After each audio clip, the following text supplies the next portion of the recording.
தொகுத்தல் விரித்தல் தொகைவிரி மொழிபெயர்த்து அதற்பட யாத்தலோடு அணை மரபினவே என்கிறது தொல்காப்பியம். மொழி வளர்ச்சியின் முக்கிய பங்கு அதனை பிற மொழிக்கு பெயர்த்தல். வளமும் அழகியலும் பொருளும் சிதையாமல் மிகைப்படாமல் பெயர்த்தல் என்பது ஒரு பெரும் சவால். அத்திறன் மிக இயல்பாக கைகூடிய கவிஞர் மொழிபெயர்ப்பாளர் அனுராதா ஆனந்த் அவர்களை நூல் அறிமுக உரையாற்ற அன்புடன் அழைக்கிறேன். எல்லாருக்கும் வணக்கம். மேடையில் இருக்கிறவங்களுக்கும் இங்கே வந்திருக்கிற அனைவருக்கும் வணக்கம், காலை வணக்கங்கள். நான் முதல்ல தேவசீமாவை பற்றி, பிரியாவை பற்றி, எங்கள் ஃப்ரெண்ட்ஷிப்பை பற்றி சொல்லிட்டு தான் என்னால் அவங்க கவிதை புக்குக்குள்ளே போக முடியும். இது கொஞ்சம் பர்சனலாக தான் இருக்கும், ஆனால் அதுக்கு ஒரு காரணம் இருக்குது. So bear with me. எனக்கு அவங்க தேவசீமா ரொம்ப ரொம்ப நல்ல ஃப்ரெண்டு. ஆனால் எப்படி ஃப்ரெண்டுனா, நாங்கள் அடிக்கடி பேசிக்க மாட்டோம். ஏதாவது ஒரு காரணம் இருந்தால் மட்டும்தான் ஃபோனில் பேசுவாங்க. ரெண்டு பேர் பார்த்ததும் இந்த மாதிரி தற்செயலாக ஒரு கூட்டங்களில் பார்த்து தான் அவங்கள தனியாக மீட் பண்ணது அப்படிங்கிறது ஏதோ ஒரே ஒரு தடவை தான் அப்படின்னு நான் நினைக்கிறேன். ஃபஸ்ட்டு டைம் என்னை ஒரு வாசகசாலை விருது விழாவில் அவங்கள நான் சந்திக்கிறேன். அப்போ எனக்காக முதல் தடவை ஒரு சிறு பரிசு அவங்க கொண்டு வந்தாங்க. எனக்கு விருது கிடைக்கிது அந்த விழாவில், ஆனால் அவங்க எனக்காக ஒரு சின்னதாக ஒரு பரிசு எடுத்துகிட்டு வந்தாங்க. இப்போ இந்த தொகுப்பை பற்றி பேசுகிறதுக்கு அவங்க என்கிட்ட ஃபோன் பண்ணி கேட்கும்போது கூட அவங்க ஒரு வார்த்தை சொன்னாங்க. நீங்கள் ஊரில் இல்லை உங்களுக்கு வர முடியாதுன்னா அதை பற்றி பரவாயில்ல, அதுக்கும் நான் ப்ரிப்பேர்டாக தான் இருக்கேன் அப்படின்னாங்க.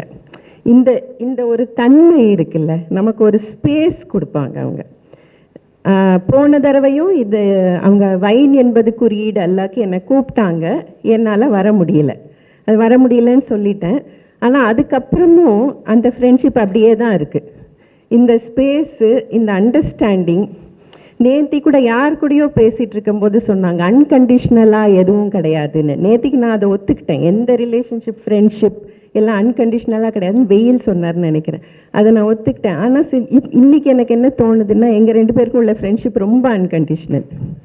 அது இவங்க அவங்க ரொம்ப ஈஸி கோயிங்காக இருப்பாங்க, அன்கண்டிஷ்னலாக இருக்காங்க. அந்த அன்பு கொஞ்சம் மாறாது. நீங்கள் மறுத்தா கூட, நான் இன்னைக்கு வரலைன்னா கூட அந்த அன்பு மாறாமல் தான் இருக்கும். அந்த மாதிரியான ஒரு தன்மை கொண்டவங்க பிரியா என்ற தேவசீமா.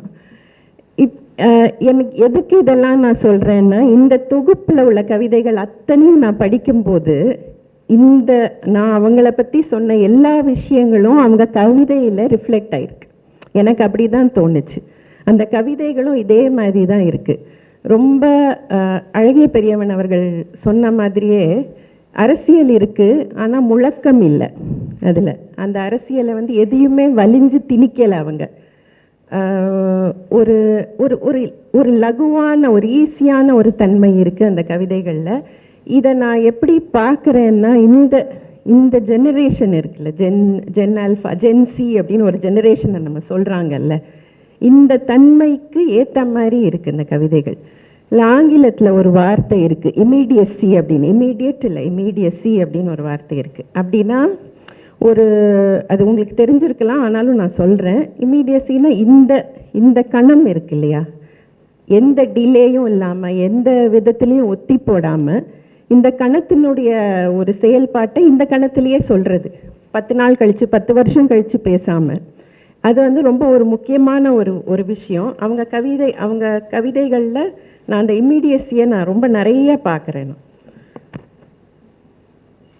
ஒரு ஒரு ப்ரெஷர் இல்லை, அந்த என்ன சொல்கிறது, அதை வலிந்து எந்த ஒரு கவித்துவமாக இருக்கணும் அப்படிங்கிறதுக்காக நம்ம சில விஷயங்கள் நம்ம செய்வாங்க கவிதைகளில். அது படிக்கும்போதே தெரியும். அந்த மாதிரிலாம் எதுவுமே செய்யலை அவங்க, மெனக்கிடலை, ரொம்ப பெருசாக மெனக்கிடல் இல்லாமல். ஆனால் அது கவிதைகளாக ரொம்ப அழகாக வருது. அந்த ஓவர் ஸ்டேட்டுன்னு சொல்லுவாங்க, நிறைய அழுத்தமாக திருப்பி சொல்கிறது நமக்கு போய் சேரணும் அப்படிங்கிறதுக்காக. அந்த தப்பை அவங்க பண்ணவே மாட்டேங்கிறாங்க. எதையுமே ஓவர் ஸ்டேட் பண்ணலை. கவிதைகள் எதை குறித்து பேசுதுன்னா, அதுலேயும் அவங்களுக்கு எந்த கட்டுப்பாடும் அவங்க தனக்கு தானே விதிச்சுக்கல. காதல், காமம், ஒரு சமூக பார்வை, பெண்ணியம், அரசியல், பகடி, இப்படி எல்லாத்த பற்றியுமே பேசுகிற கவிதைகளாக நான் இதை பார்க்குறேன். இதை எல்லாத்தையும் தாண்டி அவங்களுக்கு அதில் அந்த அடையாள சிக்கல் எல்லாம் எதுவுமே இல்லை. இதுதான் நான் அப்படிங்கிறத ரொம்ப தைரியமாக, ரொம்ப கான்ஃபிடெண்ட்டாக, ரொம்ப செக்யூராக அவங்க தன் மேலே ஒரு தன்னம்பிக்கையோடு அதை முன் வைக்கிறாங்க. அது எனக்கு ரொம்ப முக்கியமாக பட்டது இந்த கவிதைகளில். இந்த இந்த இதெல்லாம் படிக்கும்போது நான் மொழிபெயர்ப்புகள் நிறையா பண்ணினதுனால எனக்கு என்ன தோணுதுன்னா, ஒரு மேரி ஆலிவரோட ஒரு கவிதை ஒன்று இருக்குது, 40 years அப்படின்னு, 40 ஆண்டுகள்னு. அதில் ரொம்ப அழகாக ஒன்று சொல்லியிருப்பாங்க. For 40 years sheets of white paper have passed under my hands and I have tried to improve their peaceful emptiness. அதாவது 40 வருடங்களாக பல ஆயிரம் வெள்ளை தாள்களை வந்து என்னுடைய கைகள் பார்த்துருக்கு. அந்த தாள்களுடைய அமைதியான வெற்றிடத்தை நான் மேம்படுத்த முயற்சி செய்கிறேன் அப்படின்னு சொல்லுவாங்க. எனக்கு இது இந்த ஃப்ரேஸ், இந்த அமைதியான வெற்றிடம், பீஸ்ஃபுல் எம்டினஸ் அப்படின்னு. நம்ம வெற்றிடம்னா அதுக்கு ஒரு எதிர்மறையான தன்மையை தான் யூஸ்வலாக நம்ம அதுக்கு கொடுப்போம். இந்த நிக்கனர் பாரா கூட ஒரு சொல்லியிருப்பார், நீங்கள் உங்களுடைய எழுத்து என்ன பண்ணணும்னா இந்த வெற்றித்தாளை மேம்படுத்தணும் அப்படின்னு. அவர் வந்து அதை ஒரு என்ன சொல்கிறது, ஒரு டிப்பிக்கலான ஒரு ஆண் தன்மையோடு நமக்கு ஒரு இன்ஸ்ட்ரக்ஷன் மாதிரி கொடுக்குறாரு, நீங்கள் இதை மேம்படுத்தணும், இல்லைன்னா எழுதக்கூடாது அப்படிங்கிற மாதிரியானது. இவங்க மேரி ஆலிவர் வந்து ஒரு டிப்பிக்கலான ஒரு பெண் தன்மையோடு அவங்க என்ன சொல்கிறாங்க, அந்த வெற்றிடம் வந்து அமைதியாக இருக்குது, அது பாட்டுக்கு அது நிம்மதியாக இருக்குது, அந்த நிம்மதியை கொலைக்காமல் சிதைக்காமல் நீங்கள் ஏதாவது எழுதுங்க அப்படின்னு. அந்த தன்மை வந்து எனக்கு இவங்க கவிதைகளில் எனக்கு ரொம்ப பிடித்து இருந்தது. அந்த தன்மையை நான் பார்க்குறேன் இந்த கவிதைகளை. அதுக்கப்புறம் அந்த அந்த அந்த கவிதையில் மேலும் போகும். இந்த மொழிங்கிறத பற்றி சொல்லியிருப்பாங்க மேரி ஆலிவர். மொழிங்கிறது ஒரு நதி இல்லை, அது ஒரு மரம் இல்லை, அது அந்த பச்சை வயல்கள் இல்லை. ஆனால் ஒரு நாளைக்கும் அடுத்த நாளைக்கும் இல்லை, ஒரு பேஜுக்கும் ஒரு பக்கத்துக்கும் அடுத்த பக்கத்துக்கும் போகிற ஒரு கருப்பு எறும்பு மாதிரி, அது கூட இல்லை அந்த மொழி அப்படின்னு கடைசியில் முடிச்சிருப்பாங்க. அந்த மாதிரியே இவங்களுடைய இந்த பீஸ்ஃபுல் எம்டினஸ் அப்படிங்கிற அந்த ஃப்ரேஸ் இருக்குது பார்த்தீங்களா, அந்த தன்மை எனக்கு வந்து இவங்களுடைய கவிதைகளில் ரொம்ப பிடிச்சிருக்கு. எதையுமே அவங்க வந்து சலனப்படுத்தாமல் சிதைக்காமல் அந்த தாளை மேம்படுத்துவதற்கு என்னெல்லாம் செய்யணுமோ அதை வந்து கண்டிப்பாக இந்த கவிதைகளில் செஞ்சுருக்காங்க. இது எல்லாம் நான் பேசணும்னு நினச்சதெல்லாம் வந்து கிட்டத்தட்ட அழகிய பெரியவன் அவர்கள் எனக்கு பிடித்த கவிதைகளை பற்றிலாம் பேசிட்டார். அதனால் இப்போ பேசுறதுக்கு, ஆனால் ஒரே ஒரு கவிதை மட்டும் எனக்கு ரொம்ப பிடித்த கவிதை. அது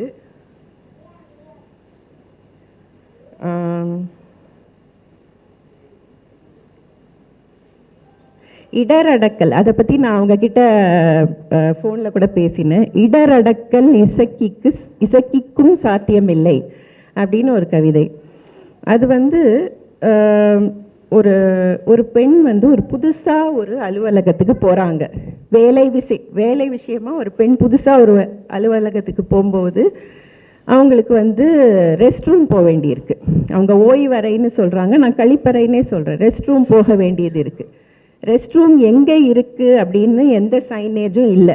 இது நம்ம வந்து இந்தியாவில், நம்ம நாட்டில் ரொம்ப அடிக்கடி பார்க்கக்கூடிய ஒரு விஷயம். நான் வந்து மற்ற மேலை நாடுகளில் பார்க்கும்போது 2 விஷயங்கள் ரொம்ப குறிப்பாக ரொம்ப அழகாக செஞ்சுருவாங்க. எந்த புது இடத்துக்கு போனாலும் முதல்ல தண்ணி எங்கே இருக்குதுன்னு சொல்லிடுவாங்க, நமக்கு ரெஸ்ட் ரூம் எங்கே இருக்குதுன்னு சொல்லிடுவாங்க. அங்கே ஆண்கள் பெண்கள் 2 பேருக்குமே ரெஸ்ட் ரூம் தேவைப்படுது. நம்ம நாட்டில் வந்து ஆண்களுக்கு நம்ம ஊரே வந்து ஒரு திறந்த கழிப்பறை மாதிரி, அதனால் அவங்களுக்கு அதை பற்றி கவலை இல்லை. ஆனால் பெண்களுக்கு அது ரொம்ப ரொம்ப முக்கியமாக தேவைப்படுது. அது 2யுமே ரொம்ப குறிப்பாக கரெக்டாக ஒரு 1 hour ஒரு இடத்துல இருக்கணும்னா கூட எல்லார்கிட்டையும் தெரிகிற மாதிரி ஒரு சைன் இருக்கும். தண்ணி எங்கே இருக்குது, ரெஸ்ட் ரூம் எங்கே இருக்குது, இந்த 2மே. இங்கே அந்த சைனும் கிடையாது, சொல்லவும் மாட்டாங்க. இப்போ இந்த பெண் வந்து ஒரு புதுசாக ஒரு அலுவலகத்துக்கு போயிருக்காங்க. அவங்களுக்கு ரெஸ்ட் ரூம் யூஸ் பண்ணணும், அதை கேட்கறதுக்கு ஃபஸ்ட்டு அடுத்தது முதல்ல ரெஸ்ட் ரூம் எங்கே இருக்குதுன்னு தெரியல, புது இடம். கேட்கறதுக்கு யார்கிட்ட கேட்கறது? அது வந்து ஒரு பெண்ணை தேடுறாங்க அவங்க. ஏதாவது ஒரு பெண் இருந்தால் பெண்கிட்ட கேட்கறது தான் நமக்கு ரொம்ப கம்ஃபர்டபுளான விஷயம். ஸோ எந்த பெண் இருக்காங்களா, அவங்க வந்து உயர்ந்த ஆண்கள் அப்படின்னு அவங்க சொல்கிறாங்க. அது ஒரு பகடியாக சொல்கிறாங்க, சர்க்காஸ்டிக்காக சொல்கிறாங்க. அதெல்லாத்தையும் தள்ளிட்டு ஏதாவது ஒரு பெண் இருப்பாங்களா அப்படின்னு தேடுறாங்க. அவங்க எந்த பெண்ணுமே இல்லை அங்கே, வெறும் ஆண்கள் மட்டும் நிறைந்திருக்கிற ஒரு கூட்டம். அப்போ அந்த ஆண்களில் அவங்க கண்ணில் கனிவான கண்கள் உள்ள ஆண்கள் இருக்காங்களா அப்படின்னு அடுத்தது தேடுறாங்க. எவ்வளோ நம்ம வந்து ஒரு சாதாரண இயற்கையான ஒரு விஷயத்தை பெண்களுக்கு எவ்வளோ கஷ்டமாக ஆக்கி வச்சுருக்காங்கன்னு பாருங்கள் நீங்கள். அப்போ அந்த மாதிரி ஒரு ஆணை தேடி அவன் கண்ணில் ஒரு கனிவோ, இவன் ரொம்ப ரொம்ப பிரச்சனை இல்லாத ஒரு ஆணை அப்படி தேடி அப்படி கேட்டு அந்த ரெஸ்ட் ரூமை கண்டுபிடிச்சி அவங்க போய் இருக்கும்போது அவங்களுக்கு வந்து ஒரு எல்லாரும் பார்க்கக்கூடிய ஒரு ஓப்பன் ஸ்பேஸில் இருக்கிற மாதிரியான ஒரு சங்கடம் ஏற்படுது. அதுதான் கவிதை. அது இந்த கவிதை வந்து எனக்கு நான் நினைக்கிறேன் அவங்க எழுதின கவிதைகள்லேயே இது ரொம்ப சிறந்த கவிதைன்னு எனக்கு தோணுது. எனக்கு அது ரொம்ப பிடித்த கவிதையும் கூட. இந்த ரெஸ்ட் ரூமை தேடி பெண்கள் அலையிறது வந்து இது நானே வந்து நிறைய தடவை இதை அனுபவிச்சிருக்கேன். எல்லா பெண்களாலையும் இது ரிலேட் பண்ணிக்க முடியும் அப்படின்னு நான் வந்து நம்புகிறேன். இது இந்த இந்த இந்த ஒரு அரசியல் இருக்குல்ல, இதில் இது ரொம்ப அரசியல் நிறைந்த ஒரு கவிதை. இந்த அரசியல் தான் வந்து இவங்க இன்னும் நிறையாவும் பேசணும் அப்படிங்கிறது என்னுடைய ஆசை. இதை ரொம்ப அழகாக ஒரு முழக்கமாக இல்லாமல் இதை ஒரு விவரிக்கிறாங்க, அவ்வளோதான். வேறு எதுவுமே அவங்க செய்யலை. அந்த பெண் கடைசியில் போய் அவங்க அவ்வளோ கஷ்டப்பட்டு போய் அந்த அந்த அவங்க ரெஸ்ட் ரூமை யூஸ் பண்ணுறாங்க, அவ்வளோதான். அந்த கவிதையே அதோடு முடிஞ்சு போயிடுது. இந்த இன்னொரு கவிதை நான் பேசணும்னு நினச்சது அவர் அழகிய பெரியவன் அழகாக பேசிட்டார். அதாவது அந்த நெகிழி சேரில் உட்காந்துக்கிட்டு பரட்டை தலையோட காலையில் பல் தேய்க்கிற ஒரு பெண்ணிடம் போய் பெண் உரிமை பற்றி பேசாமல் இருக்கிறது தான் அறம் அப்படின்னு அவங்க சொல்கிறாங்க. இந்த ஏற்கனவே அவர் சொன்ன மாதிரி அந்த பகடிங்கிறது ரொம்ப நிறையா இருக்குது. நிறைய இடங்களில் என்னால் ரொம்ப ரசித்து சிரிக்க முடிஞ்சது அவங்க கவிதைகளில். ஒரு எனக்கு ஒரு தோழியாக, எனக்கு ஃப்ரெண்டாக, அவங்களுடைய முன்னாடி உள்ள தொகுதிகளெல்லாம் விட இதில் தான் அவங்க வந்து ஷீஸ் கம்மிங் டு ஹர் ஓன்னு சொல்கிற மாதிரி தன்னுடைய எல்லா இயல்புகளையும் இந்த கவிதைகளில் அவங்க வெளிப்படுத்தியிருக்காங்க. ரொம்ப சரியாக, ரொம்ப துல்லியமாக அது தேவசீமாங்கிற பிரியா சரவணன் யாருங்கிறது இந்த கவிதை தொகுப்பில் வெளிவருது அப்படின்னு நான் நம்புகிறேன். என்னுடைய பார்வை இது. இந்த தொகுப்பு ரொம்ப அழகாக இருக்குது. ஒரே ஒரு விஷயத்தில் மட்டும் நான் அவர் அழகிய பெரியவன் சாரோட முரண்படுறேன். இன்னும் நிறையா ஃபோட்டோஸ்லாம் போட்டே கவிதை தொகுப்பு போடுங்க, எனக்கு இது ரொம்ப பிடிச்சிருக்கு. இது வந்து வெரி வெரி ஃபெமினைன்னு நான் நினைக்கிறேன். இதை நம்ம இன்னும் என்கரேஜ் பண்ணணும்னு நினைக்கிறேன். தேவசீமாவுக்கு வாழ்த்துக்கள். இல்லை இது ஒரு மேஸ்குலைன் பார்வை. நம்ம அது அழகாக இருக்கக்கூடாது, ஃபோட்டோ போடக்கூடாது அப்படின்னு எல்லாம் நான் என்றைக்குமே சொல்லவே மாட்டேன். நிறையா ஃபோட்டோ போடுங்க, இதுக்கும் நிறையாவே போடுங்க. இது இன்னும் நிறையா தொகுப்புகள் எழுதுங்க. வாழ்த்துக்கள் பிரியா. நன்றி. படைப்பை மட்டுமல்லாமல் படைப்பாளியை பற்றியும் மீள் அறிமுகம் செய்ததோடு பெண்மையை மேலும் வெளிப்படுத்தும் வழியையும் கூறி சென்ற அனுராதா ஆனந்த் அவர்களுக்கு மனமார்ந்த நன்றிகள்.